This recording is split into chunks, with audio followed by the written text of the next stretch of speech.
Hammaga assalomu alaykum. Bugun sizlar bilan ma'lumotlar tuzilmasi va algoritmlar fanidan sinf qurish mavzusini ko'rib chiqamiz. Sinf tushunchasi. C++da sinf nima? Sinf, ya'ni klass bu obyektga yo'naltirilgan dasturlashning asosiy qurilish bloki hisoblanadi. U ma'lumotlar va ular ustidagi amallarni bajaruvchi funksiyalar, ya'ni birlashtirish, yangi tip yaratish xususiyatiga ega. Sinf bu shablon. Obyekt esa sinf nusxasi hisoblanadi. Private bu shaxsiy yoki yopiq degan ma'noni anglatadi. Faqat sinf ichiga ko'rinadi. Ya'ni agar klass ichidagi biror bir ma'lumotni private'da e'lon qilinsa, unda faqat o'sha klassning o'ziga tegishli funksiyalar murojaat qila oladi. Klassdan tashqari, ya'ni main funksiyalar bunga murojaat qila olmaydi. Public bu ommaviy, o'z nomi bilan ommaviy bo'lgani uchun u o'zgaruvchilar va funksiyalarni quyidagi jarayonlarda murojaat qilishi mumkin. Ya'ni bular klassning o'z ichida, klassdan meros olgan voris va klasslarning o'z ichida bunga int main ham kiradi. Konstruktor va destruktorlar. Konstruktor va destruktorlar bu obyektga yo'naltirilgan dasturlashning asosiy tushunchalari bo'lib, ular obyektga hayot sikli deb ham atashimiz mumkin bularni. Default konstruktorlar. Default konstruktorlar bu parametrsiz va obyektga yaratilib a'zolarni boshlang'ich qiymat bilan to'ldiradigan konstruktorlar hisoblanadi. Parametrli konstruktorlar. Parametrli konstruktorlar bu qiymatlarni parametrlar orqali qabul qila oladi va o'ziga o'rnatib oladi. ZS ko'rsatkich bu joriy obyektga ko'rsatuvchi, ya'ni a'zo nomlari bilan parametrlar mos kelganda ishlaydi.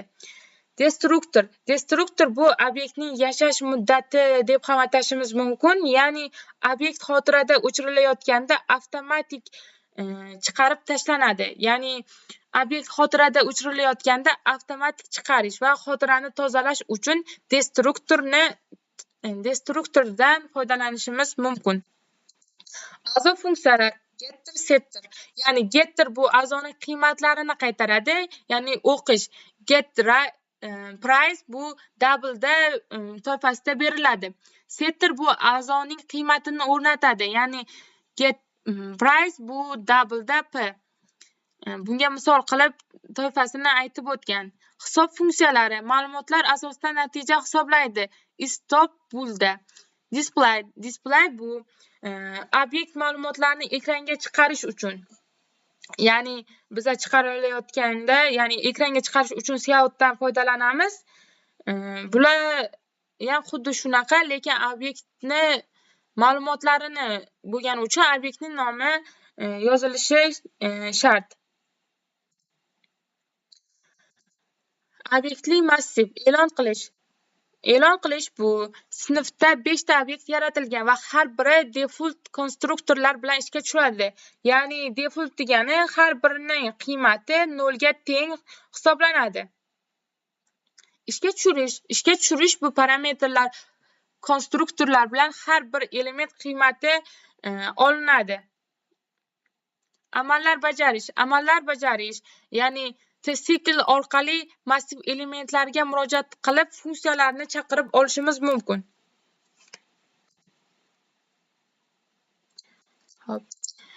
Biz sizlar bilan hozir bitta vazifa bajarib ko'ramiz, ya'ni o'quv kursi nomi, soati, narxi, baho ma'lumotlarini saqlovchi kurs sinfi yaratamiz.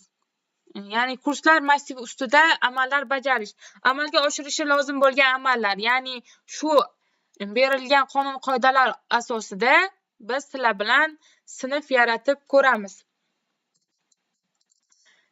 Sinf dizayni. Ya'ni private a'zolari bo'lishi kerak ekan bizada name, int hours, ya'ni soatlik hajm sifatida, name kurs nomi sifatida, double price bu narxi, double rating bu baho, public funksiyalari, ya'ni bu ommaviy deb aytib o'tdim. Bularni chaqirib olishimiz mumkin.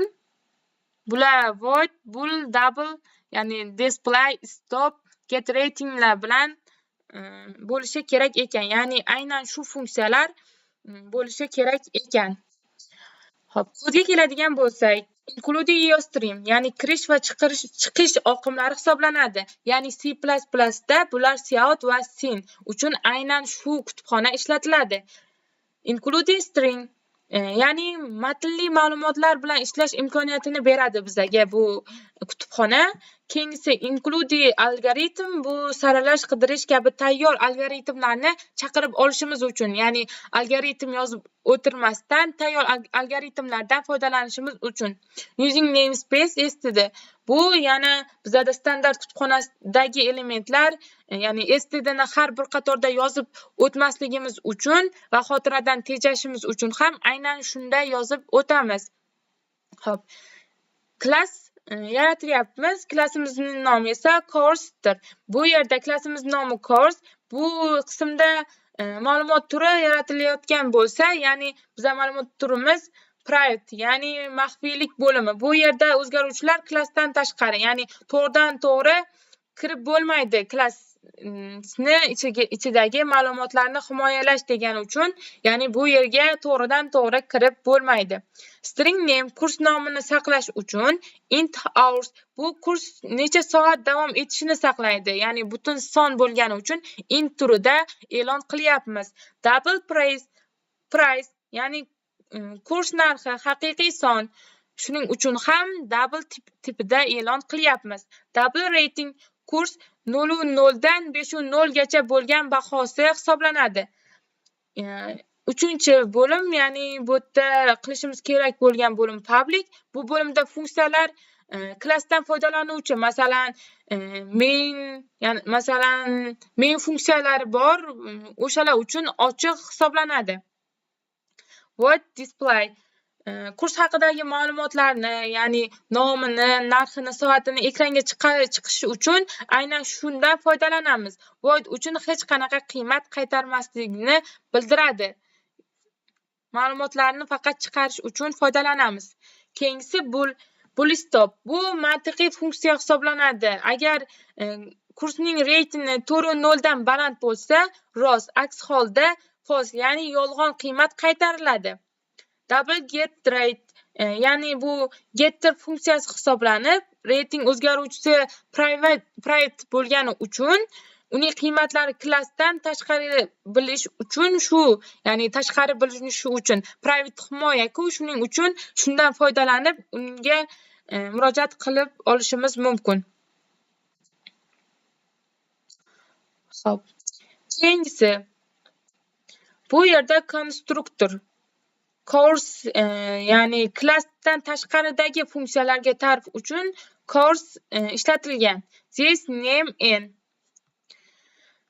bu yerda this ko'rsatkichi ishlatiladi, ya'ni bu joriy obyektning nomi o'zgartirish uchun, o'zlashtiruvchi uchun, ya'ni uzatilgan eng qiymat yuklaydi. Garchi argumentlar nomi bizda ko'p bo'lsa ham, faqat shu this dan foydalanish uchun foydalanganimizda, aynan this name dan foydalanganimizda n harfiga murojaat qilamiz.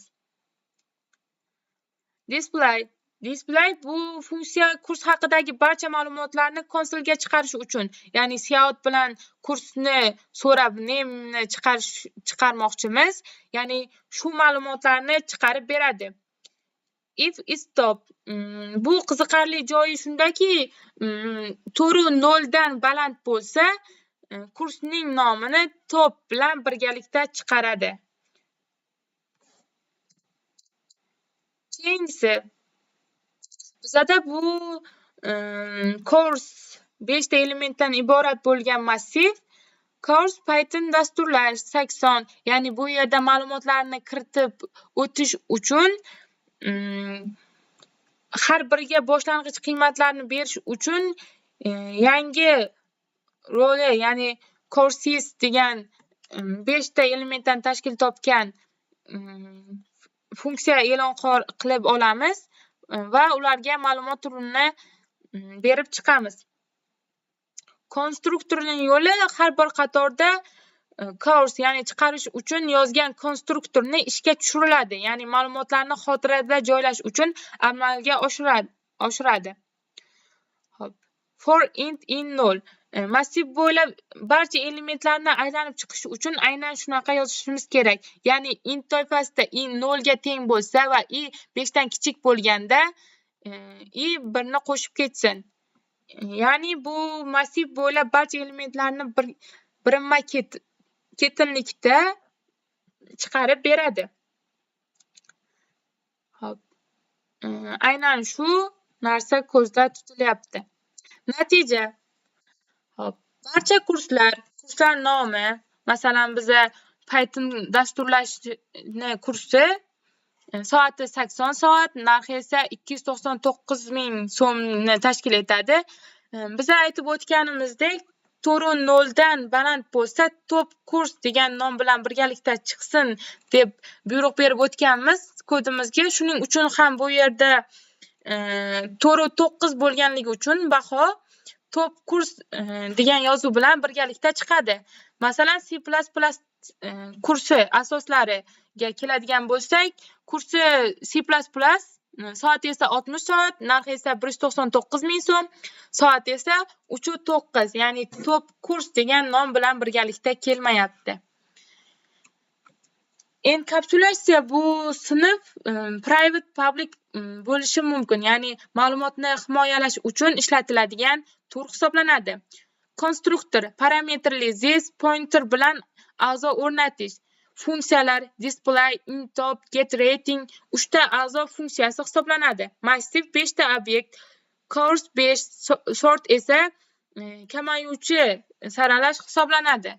Bugungi sizlar bilan birgalikda o'tmoqchi, ya'ni tushuntirib bermoqchi bo'lgan mavzuyim va ma'lumotlarim shulardan iborat edi. E'tiboringiz uchun rahmat.